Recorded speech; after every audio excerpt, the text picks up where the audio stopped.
Hello and welcome to the Full Metal Narcissist Anime Review. I'm Naru, I'm your host, and today I'm not going to be reviewing an actual anime. We'll save that for next time.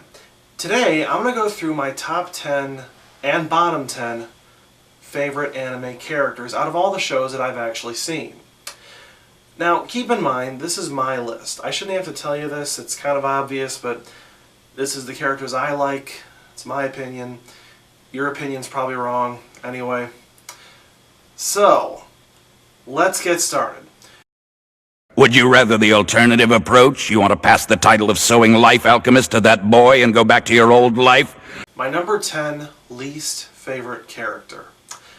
Brigadier General Bossk Grond from Full Metal Alchemist. We're starting things off with my least favorite character from my most favorite series. While Grond is certainly an irredeemable douche nozzle, I mainly hate him for the effect he had on the story. His role in the original anime was expanded from bantha fodder to writer's convenience, and not a very good one. The Nina Tucker reveal is one of the few moments that I feel the original Full Metal Alchemist actually kind of dropped the ball on, and his part in it is irritatingly obvious. He hounds Shao Tucker about his assessment, which is completely unnecessary, since the military's already doing that. We already have all the drama and tension we need in that. And he almost makes the guy look sympathetic. In the aftermath of, not going to spoil anything here, he abducts them, Shao and his daughter, and threatens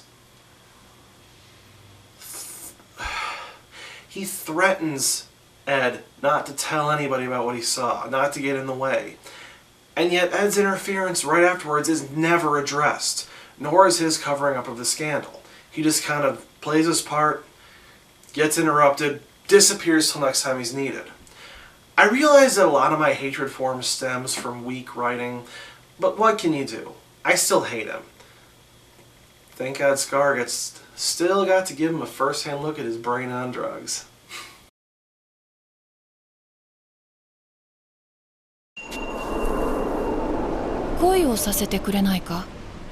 My number 10 favorite character, Nino from Arakawa Under the Bridge. When a female lead in an anime is betrayed by her love interest, she'll usually get really upset about it. She'll get angry, run and hide, or give them the cold shoulder, or just flat out punch them and call them a pervert. What she won't do, however, is pull her parka over her head like Cornholio, climb up to the top of a telephone pole and start hissing. Unless she's Nino, the beautiful space cadet from the mysterious community of Riverside. And when I say space cadet, there's a very real chance I mean that literally, as she wholeheartedly believes herself to be a lost Venusian, and she dreams of taking her lover with her and returning to her homeland. I love characters who live outside the norm, reacting with wonder at the smallest and most mundane things. Nino takes us to a brand new level with her naive, innocent, Osaka as an adult personality, never stopping to wonder if she really has the right ideas about life. And even though I've now seen an entire 26-episode series with her as one of the two leads, I still want to see more of her, which puts her right above all the other characters who are competing for 10th place. Wherever Kanai is, I don't think she'd be happy to see you like this. Her memory ought to be worth more to you than just bitterness. Number 9. Yuka from Elfen Lied. To be honest, I don't care one way or another about the whole cousin thing, especially in Japan, since it's their culture. It's not only okay, but sometimes even expected. What I do have a problem with is when a character falls in love with somebody as a child, doesn't see them for 10 entire years, but still feels obsessed with them upon meeting them 10 years later. For this reason, Keitaro Urashima almost made this list, but was ultimately saved by the fact there was one more likewise character who's even worse than him. That's right, this spot on my list is for the cousin from Elfen Lied. Now, let's look past the fact that she's voiced by one of my least favorite voice actors, doing her very worst performance ever.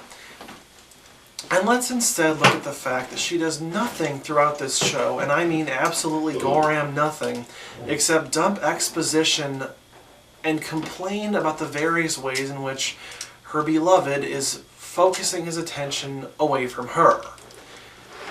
If she didn't appear anywhere in this series other than the childhood flashbacks, then nothing, and I mean absolutely nothing about the plot or story would have been affected. The only thing that would have changed is that the series would have been a little more tolerable. And just because I do feel like complaining about it, yes, that English dub performance was nothing but wooden, disinterested, and completely incompetent. But what more could we expect from Nancy Novotny, whose only good performance was in Azumanga Daioh? Yeah, sorry, even with a good actor, I would have hated her, and you know what? I dare you to like her.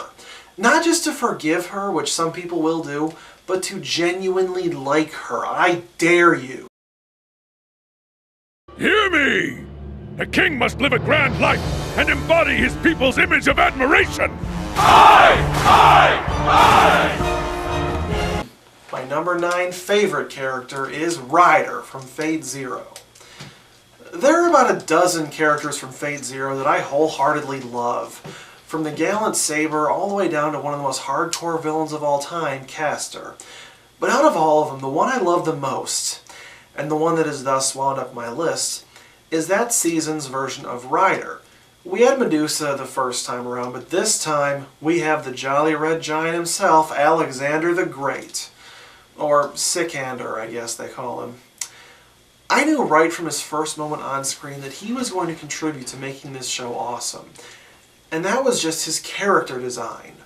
Over the course of the series, you learn a lot more about him, from how larger than life his personality is, how strong his views on leadership are, to how joyously he takes to the technology of modern times.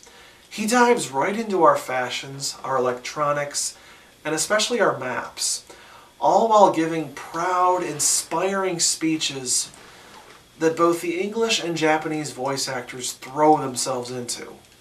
There's a moment in the show where he summons the 2 other king-related servants to drink with him, and by God, if it didn't become my favorite moment in the entire series, possibly even one of my favorite anime moments of all time.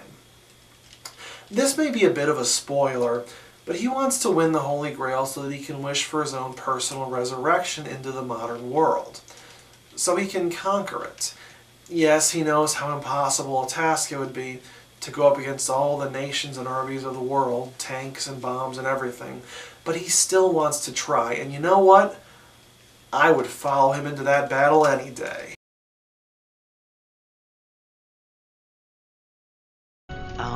Thanks, Rio! Please, I'm glad to do it. Let me know if you need anything else. My number 8 least favorite, Ryo Akiyama from Digimon Tamers. The word Mary Sue gets thrown around a lot these days, and very rarely by anybody who actually understands what it means. I'm talking to you, Sword Art Online haters. But if there's one franchise that's had its fair share of actual Mary Sues, it's the Digimon series. Most of them I can forgive, like Kairi, who wasn't in a very good show to begin with, and had a decent role in the story. Actually had some things to do that couldn't have been done without her. Okay. I can't say either of those things about the character of Ryo from arguably the best season of the show, Tamers. Not only is he a character who just pops in out of nowhere, apparently a holdover from the video games, but he was absolutely unnecessary to the story. He gave the cast a place to sleep, got overtly fawned over by 2 other characters because of how awesome and wonderful he is, and then he just disappears for a while until he pops in. No character arc, no story arc of his own, no development, just the 4th and final tamer to biomerge. The story would not have been any different without him in it.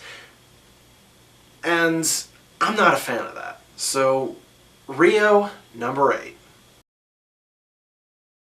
Damn those rugby team jerk-offs!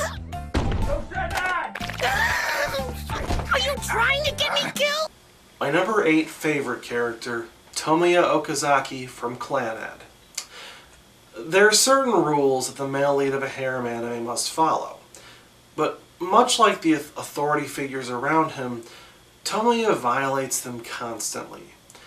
Coming from a broken home and dealing with constant onslaught of bad memories, none of which ever seem frivolous or exaggerated, he hides his depression behind a veil of sarcasm, truancy, and apathy, despite the fact that he still cares deeply about the few friends he actually has.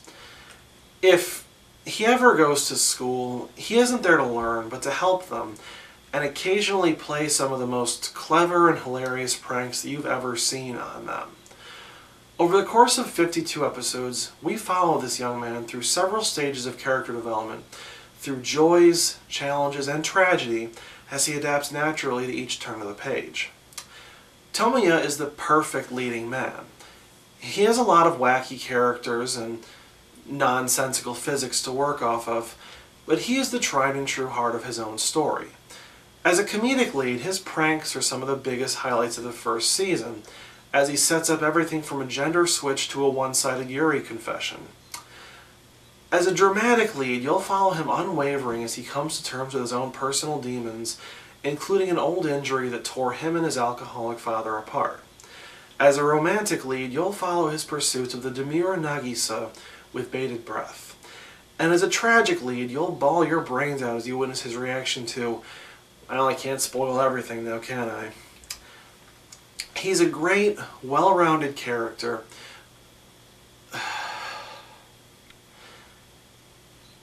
And he keeps just drawing me back to a series whose weird and unfocused story should have lost me halfway through anyway.